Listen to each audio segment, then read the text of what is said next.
Wakenya hoye! Wakenya hoye! PLP na mulituona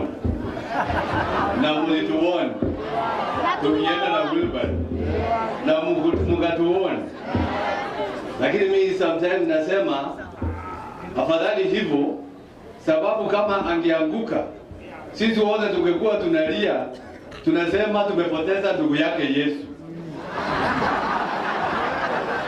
Kwa hivyo sasa tumejua, na ndio maana tuko hapa, because we believe in unity and we believe in liberation.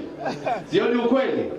Your Excellencies, mimi hapa nasimama, naitwa Karungo Wathang'wa.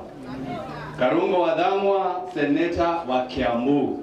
Na mimi ni Gitungati. Mimi nafuata Rigiji, akituambia twende hivi, tunaenda hivi. Saizi ametuambia tukuje hapa ndio tuungane na our sister Martha Karua leo akianzisha upya chama chake cha Kenya kiwe People's Liberation Party, na ndio maana tuko hapa. Lakini tumeambiwa hapa, let us remember not to forget that the government is weaponizing agencies. Let us remember not to forget they are weaponizing DCI to silence those who are criticizing the government. Let us not forget, let us not remember to forget that they have now started using other agencies like Kenya Power to bring down devolution. Because how can Kenya Power switch off light for hospitals in Mombasa, in Kiambu, in Nairobi? Sababu wanataka kuleta devolution chini. So we say we will stand together as a Senate, na ndio maana ma-senators tuko hapa. Ndio tuseme lazima tutetee devolution. And I believe Martha Karua, the party leader of PLP, believes in devolution.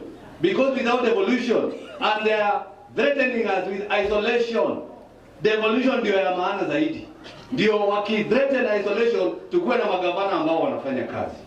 Ya mwisho, mimi nataka kuambia Gitungati, Rigiji mwenyewe, ambaye tunafuata, endelea kuongea baba. Endelea kuongea. Umetetea Martha Koome, masiezi wote wametumwa wapige picha na Martha Koome. Ati ndio kuonekana hakuna shida.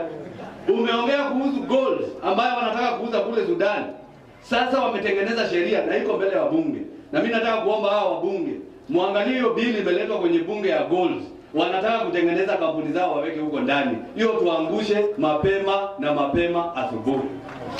Si mambo ndio haya. And finally, Martha Karua, PLP party leader. Yeye amesimama, tuseme wote, si ni mama? Na tunajua ni mama. Na anasimama kidete against a rogue government. Na ni mama.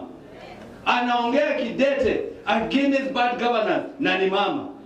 Anasimama kidete against the oppression that we have in this country. Na ni mama. Mimi nauliza wale wabunge ambao ni wanaume, ambao nyinyi wote mko pande ya Kasongo, mnafanya nini huko?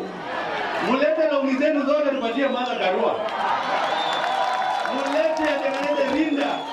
Na nyinyi mwanze kuvaa hizo marinda, sababu nyinyi mmeshindwa kutetea wa Kenya. Lakini Mount Kenya tuko sawa, tuko na baba na tuko na mama. Mama iko hivyo. Mimi sitapitisha hapo, nilikuwa nimeambiwa nialike maseneta wenzangu, na naona tuko na seneta Manzo hapa. Wakuje, tuko na seneta Mel wakuje. Na wakati Gasheri ameonyeshana wale wabunge waliokuwa, amesahau wabunge, former MPs.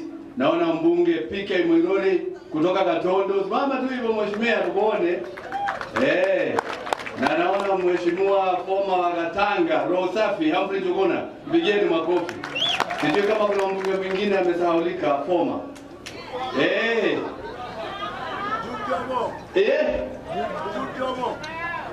Mama yao. Sawa, pigeni makofi, asante sana. Haya, mimi nitafikisha hapo, na nafurahi kuwa hapa when history is being made to unite and to liberate. Senator mwingine, naona Senator Onyonga karibu. Au kasema hapo kuna pingine party leader.